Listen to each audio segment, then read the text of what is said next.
BPK dorong penggunaan dana desa dikelola lebih tepat sasaran.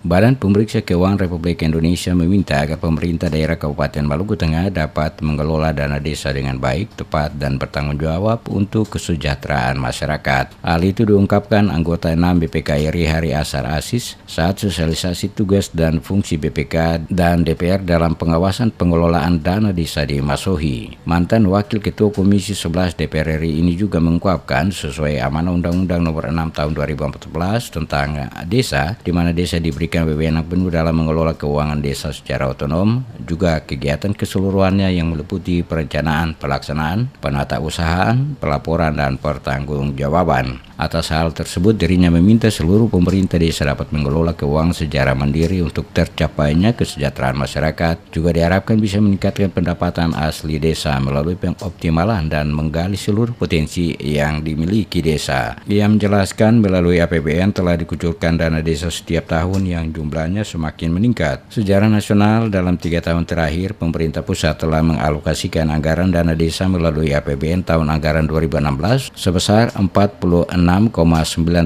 triliun untuk 74.754 desa, tahun anggaran 2017 sebesar 60 triliun untuk 74.910 desa, dan pada tahun anggaran 2018 sebesar 60 triliun untuk 74.958 desa. Pengalokasian anggaran dana desa melalui APBN yang terus meningkat setiap tahun merupakan komitmen nyata pemerintah dan DPR untuk terus meningkatkan pembangunan dan kesejahteraan masyarakat desa. Oleh karena itu, BPK yang memiliki tugas mengawal harta dan kekayaan negara berkewajiban untuk memastikan bahwa dana desa tersebut benar-benar dapat dilaksanakan secara tepat waktu, ekonomis, efisien, dan efektif. Mungkin nanti juga di masa depan kami akan buat opini tersendiri untuk desa. Tapi tidak mungkin kita memeriksa seluruh desa di Indonesia, karena ada 75.000 desa di Indonesia. Pegawai kami se-Indonesia sekitar 7.000. Di Maluku sekitar ada 150 ya Pak. Yang auditor itu tidak mungkin kita memeriksa desa, tapi kita melakukan sampling audit. Saya tidak tahu apakah Maluku Tengah ini termasuk di dalam sampling.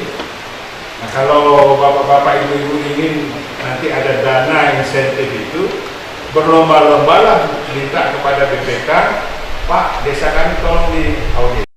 Selain anggota 6 BPK RI, pada kegiatan yang diikuti seluruh raja dan kepala desa serta kepala kecamatan se-Kabupaten Maluku Tengah bersama kepala OPD itu juga dihadiri anggota Komisi 11 DPR RI Edison Betaubun. Anggota Komisi 11 DPR RI Edison Betaubun mengimbau agar pemerintah desa bersinergi dengan masyarakat di dalam melaksanakan pembangunan desa dan untuk memajukan perekonomian di desa.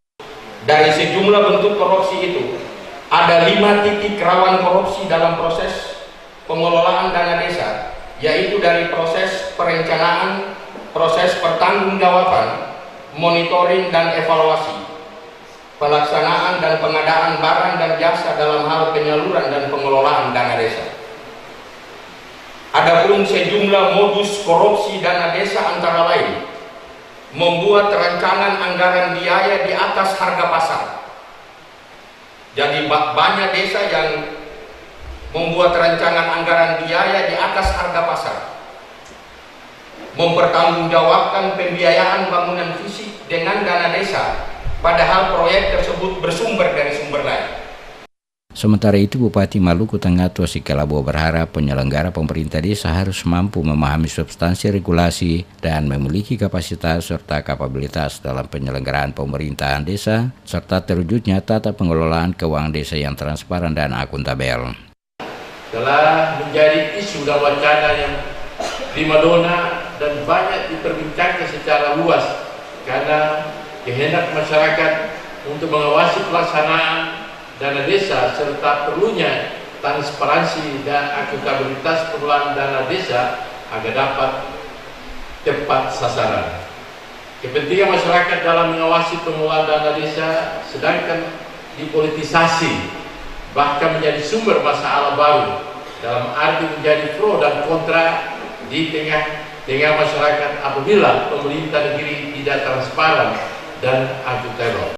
Bupati juga mengapresiasi dan mendukung kegiatan sosialisasi guna meningkatkan pemahaman perbekel dalam pengelolaan dana desa serta meminimalisir terjadinya penyalahgunaan pengelolaan dana desa sehingga dapat terwujud tata kelola keuangan desa secara transparan, akuntabel, partisipasif, tertib, dan disiplin.